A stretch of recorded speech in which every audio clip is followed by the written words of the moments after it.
സർക്കാർ മാലിന്യനിർമ്മാർജ്ജന സംസ്ഥാനമാകാനൊരുങ്ങുമ്പോൾ മാലിന്യനിർമ്മാർജ്ജന യജ്ഞവുമായി അയ്യപ്പൻകോവിൽ പഞ്ചായത്ത് രംഗത്ത് ഹരിതകർമ്മസേന, പഞ്ചായത്ത് ജീവനക്കാർ, വിവിധ സംഘടനകൾ എന്നിവരുടെ നേതൃത്വത്തിൽ സംഘടിപ്പിച്ച മാലിന്യനിർമ്മാർജ്ജന പരിപാടി പ്രസിഡന്റ് ജെയ്മോൾ ജോൺസൺ ഉദ്ഘാടനം ചെയ്തു.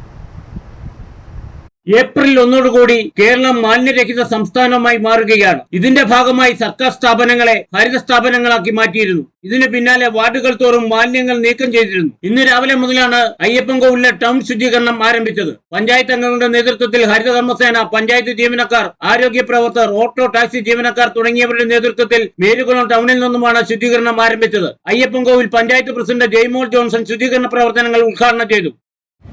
മാർച്ച് 31 നമ്മുടെ സംസ്ഥാനം മാലിന്യമുക്ത സംസ്ഥാനമായിട്ട് മാറുകയാണ്.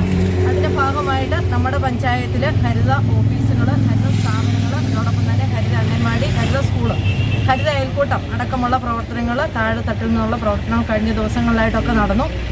അതിൻ്റെയൊക്കെ ഭാഗമായിട്ടാണ് ഇന്ന് ഒരു മെഗാ ക്ലീനിങ്, എല്ലാ ഭാഗങ്ങളിലും ഒരു മെഗാ ക്ലീനിങ് നടത്തണം എന്നുള്ള നിർദ്ദേശത്തിൻ്റെ അടിസ്ഥാനത്തിൽ ഇന്ന് മേലുകുളം ടൗണിൽ ഹരിതകർമ്മസേനയുടെയും ഉദ്യോഗസ്ഥരുടെയും മെമ്പർമാരുടെയും ജീവനക്കാരുടെയും എല്ലാവരെയും കൂട്ടി യോജിപ്പിച്ചുകൊണ്ടുള്ള മെഗാ ക്ലീനിങ് ഇന്നിവിടെ നടത്തപ്പെടുകയാണ്. പരപ്പ്, മേരികുളം, ചപ്പാത്ത്, മാട്ടുകെട്ട് തുടങ്ങിയ പ്രദേശങ്ങളിലെല്ലാം ഒറ്റ ദിവസം കൊണ്ടാണ് ശുചീകരിച്ചത്. Ayyappankovil panchayat vice president Manu K John, panchayat അംഗങ്ങളായ B Binu, M Varghese, Jomo Mettikkala, Shymol Rajan, panchayat secretary Ajikumar, HI Jaison G John എന്നിവർ പരിപാടികൾക്ക് നേതൃത്വം വഹിച്ചു. Idukki vision news, Ayyappancoil.